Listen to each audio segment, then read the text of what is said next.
Hoje é quarta-feira, dia 4 de março de 2020. Claro, tô aqui no Coca-Tech, seu programa mais que diário sobre tecnologia. E no episódio de hoje, modo escuro, pad, mini LED e muito mais.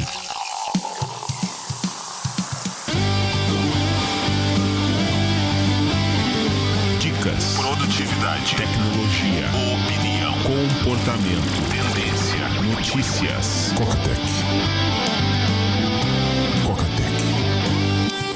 Coca-Tech, a sua dose diária de tecnologia.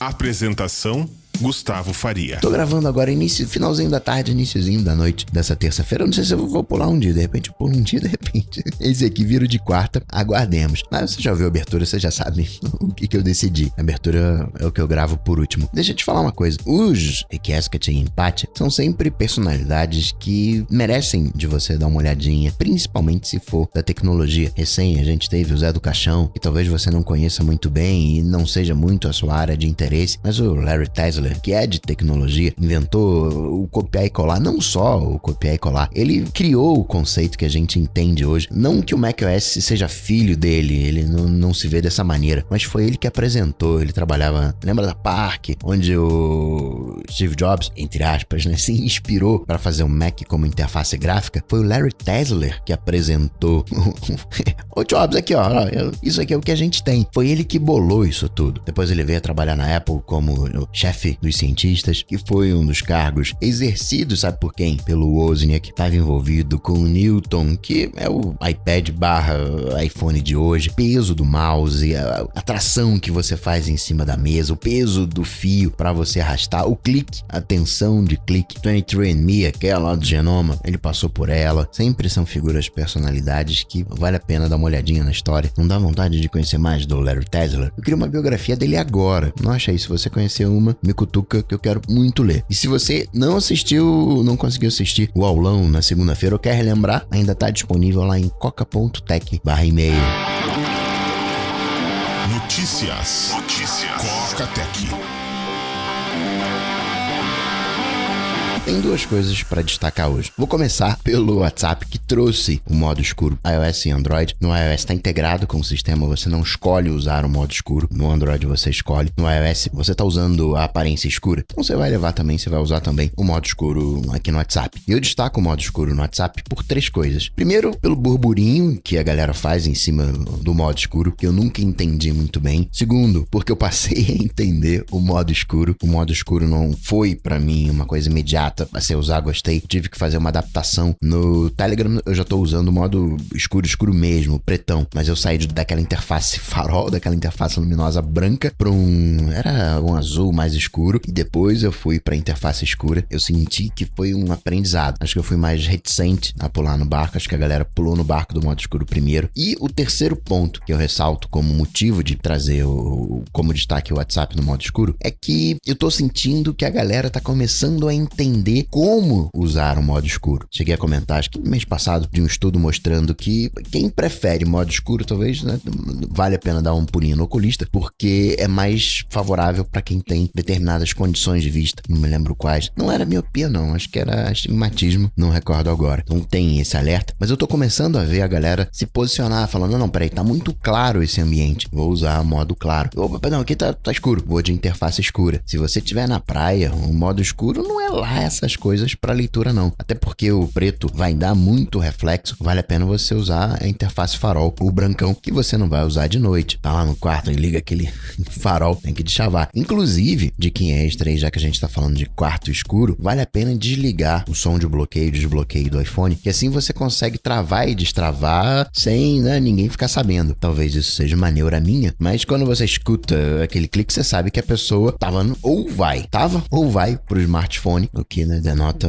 pra mim uma certa falta de respeito, até porque eu sou velho. Tava final de semana junto de millennials, não muito próximos a mim, e foi mó barato conversar com os caras, porque era a sensação que eu tivesse conversando com o Google. A conversa ia fluindo e a galera ia pro Google buscar mais informações sobre aquele tema, apresentar mais argumentos. Não era uma coisa, vamos conversar aqui, depois eu estudo, pesquiso mais e vejo como é que é. Não, na mesma hora, a galerinha lá e resolvia a questão. O que de novo, né? Perde toda a graça da discussão. O grande barato daquelas discussões de bar é não ter a certeza. Mas, enfim, são os novos tempos. E já que pinça em Facebook, o Messenger tá sofrendo uma repaginação. Hoje você tem 3 abinhas. Uma o do chat em si, propriamente tal. Segunda, dos contatos. E a terceira, eu não vejo como chatbot, mas o mercado vê como chatbot, que é o Descubra, onde você tem os robozinhos das empresas para você conversar. Essa terceira aba sai, fica só os contatos e as mensagens, bem parecido com o WhatsApp, embora lá você tenha ligações, você tenha a câmera, você tenha o status, são abas diferentes, mas é aquela coisa, a conversa que você vai desenvolver com a empresa é uma conversa como outra qualquer. Enquanto no Messenger tava ali para dar destaque, meio que parece, não precisa mais de destaque. Ou, o que eu acho mais provável, até porque ninguém usa o Messenger. Tá aqui ocupando espaço, ninguém usa mesmo. Quem tem que saber disso são as empresas, a gente não precisa reforçar que isso é um bot. Vamos esconder esses bots aqui. As empresas sabem que podem usar e podem usar pro Messenger ou pro WhatsApp. A gente resolve isso aqui. E é um novo aplicativo, foi construído nativamente. O Facebook, ele tem uma framework para construir aplicativos de múltiplas plataformas, que funciona bem se for aquilo que eu chamo de aplicativo web, né? Que é uma página web que você encapsula dentro de um aplicativo. Quando você quer acessos mais low level, né? Quer conversar com o metal, com o silício, com o chip, aí não tem jeito, você precisa de aplicativo nativo. E o Facebook praticamente desfalou tudo aquilo que falavam na sua framework, dizendo, olha, o aplicativo fica de um tamanho menor, você não precisa fazer tanto cache, carregar as frameworks, porque já tá tudo ali empacotado. Agora eles estão de fato usando todo o poder do iOS sem precisar de nenhuma framework especial para usar tais recursos. E tem uma mudança também, pra gente é sutil, porque a gente não tem muito esse conceito aqui, que é o de super aplicativo. De alguma maneira, o fato de você ter jogos ali dentro é praticamente uma plataforma. Aquilo tem os bots, uma plataforma no Facebook Messenger, que é muito comum na China, onde a gente tem o chat. Japão também com Line. Aqui não pegou. E foram 3 anos com o Facebook. Não vou dizer que ele tentou emplacar, ele fez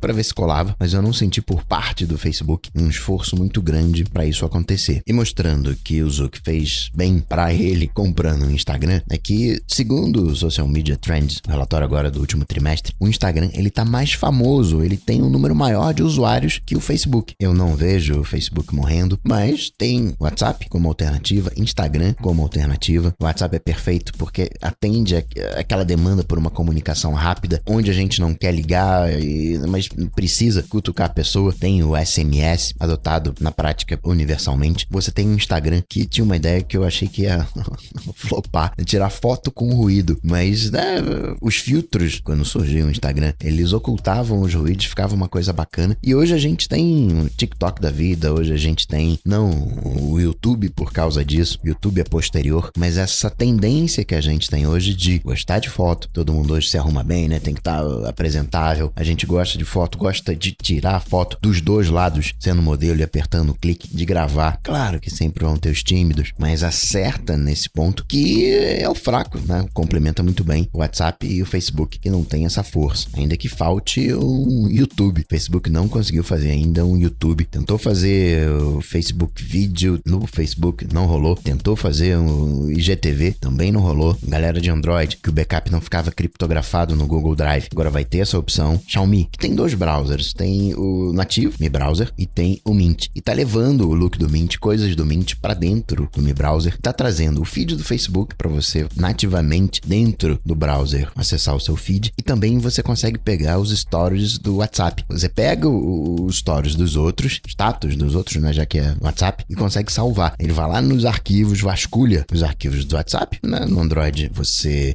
não tem restrição, é como se fosse um computador, fica tudo aberto e você consegue esse tipo de acesso. Pode ser um recurso bacana, mas, né, é uma questão de segurança, porque o aplicativo está acessando coisas de outro aplicativo. Já tiveram casos de aplicativo de sabotar outro aplicativo intencionalmente. Já teve um aplicativo se vendendo para sabotar outros aplicativos, amando de outros. A própria empresa fez um aplicativo que bagunçava o aplicativo da concorrência, depois contratou um outro aplicativo, falou, coloca esse código aí para bagunçar o aplicativo da concorrência. Esse é o universo Android, basta ver o tantão de coisa que, não que a Apple esteja livre disso, mas você tem uma segurança maior. E você tem a questão dos stories, que status, que em tese você gravou aquilo para ficar ficar no ar ali um dia e, né, alguém pode acabar salvando. Óbvio que se você não quer que seja eternizado, não tem muito jeito, né, não grave. É um risco que você tá correndo publicando na internet. Twitter também deu uma garoteada verificando uma conta de Twitter de um político que simplesmente, né, não existe. Um adolescente fez uma conta há um tempo atrás e enfeitou aquela conta. Quer dizer, enfeitou muito meia boca, porque não tinha mais de 10 seguidores. Só foi numa Wikipedia de políticos e se registrou. Tudo fake, claro. Eu sou aqui o fulaninho de tal, não sei o que, né? Conseguiu o selinho do Twitter. Isso ainda ganha proporções, sendo ano de eleição nos Estados Unidos. E a segunda coisa que eu destaco para hoje foi uma reunião do Fed, excepcional, não estava prevista. De alguma maneira, durante o final de semana, a galera já estava esperando as ações que os governos tomariam para acalmar a economia frente ao coronavírus. E aí, nessa terça-feira, o Fed fez uma reunião extraordinária, baixou os juros em 0,5% e a gente tá meio sem entender as coisas. Porque a última vez que eu me lembro que isso aconteceu foi em 2008, na crise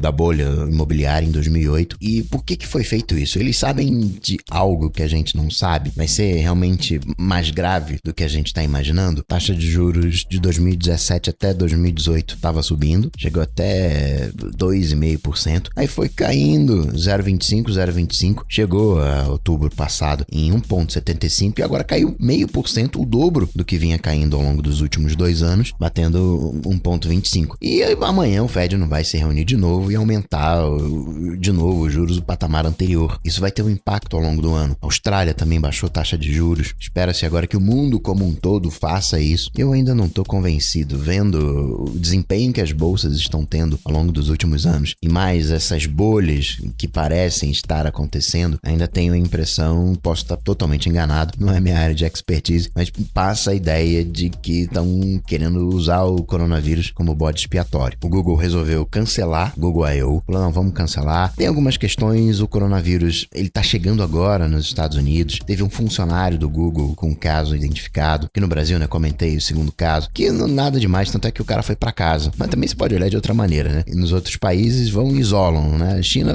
encontrou um caso que isola o prédio, a galera vai trabalhar de casa. Na Irlanda, os funcionários do Google estão trabalhando de casa. Aqui no Brasil estão mandando a galera pra casa. Ok, retiro domiciliar, não estão exatamente correndo risco. Tem agora SXSW, South by, Facebook cancelou a participação, Twitter cancelou a participação. Ainda tá de pé, mas talvez seja cancelado até pela proximidade. O Google, ele falou, olha, vou cancelar aqui, mas eu vou dar um jeito de me comunicar com a comunidade, de falar com os desenvolvedores. Parece que vai acontecer uma Google I.O. online. Não que vai acontecer nos mesmos dias, nas mesmas datas. O Google até deu uma grana pra galera envolvido porque são 7 mil pessoas que vão aparecer na cidade de Mountain View. Você tem uma infraestrutura, a galera já tava esperando essa gente, então tá disponibilizando 1 milhão de Trumps para a cidade. Você tem já betas do Android acontecendo fora de Google I.O. Tão diferente do que eu imaginava que iria acontecer, não vai mais acontecer. E aí eu já começo a ficar em dúvida se vai ter uma WWDC. Foxconn falou que volta ao normal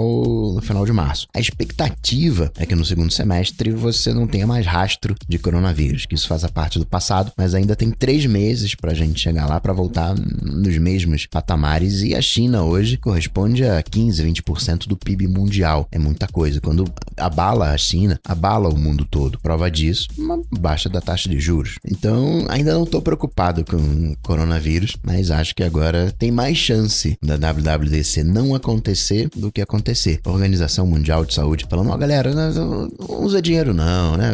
Usa pagamento por aproximação mais seguro, não pega coronavírus, enfim. Nessa segunda-feira foi o maior ganho que a Apple teve. Isso porque, Foxconn volta agora em março, corroborando o que falou o Timóteo na semana passada, diminuição da taxa de juros, e se acredita que a empresa que vai conseguir se recuperar mais rápido do efeito coronavírus vai ser exatamente a Apple. Exatamente por ter uma logística totalmente azeitada, lança um iPhone com números estratosféricos praticamente simultaneamente no mundo todo, que não é o mundo todo, tem as zonas, mas cada ano você tem mais países entrando na primeira onda, número de fornecedores que a Apple tem que ter para que isso aconteça, tudo ajuda para que ela seja a primeira a vencer a onda coronavírus. Seu Steve Wozniak, que é piadista que só, falou que eles voltaram, ele e a esposa, 4 de janeiro da China e com tosse, e que, né, poderiam ser o paciente zero do coronavírus nos Estados Unidos. E essa é uma garoteada, porque ele é um brincalhão que só, mas não é o tipo de coisa coisa em tempos de fake news que você vai falar num Twitter sendo ele quem ele é pro mundo. Pra gente que o conhece, a gente sabe que ele é um fanfarrão. Que nem o seu Elon Musk chega e diz: não, eu vou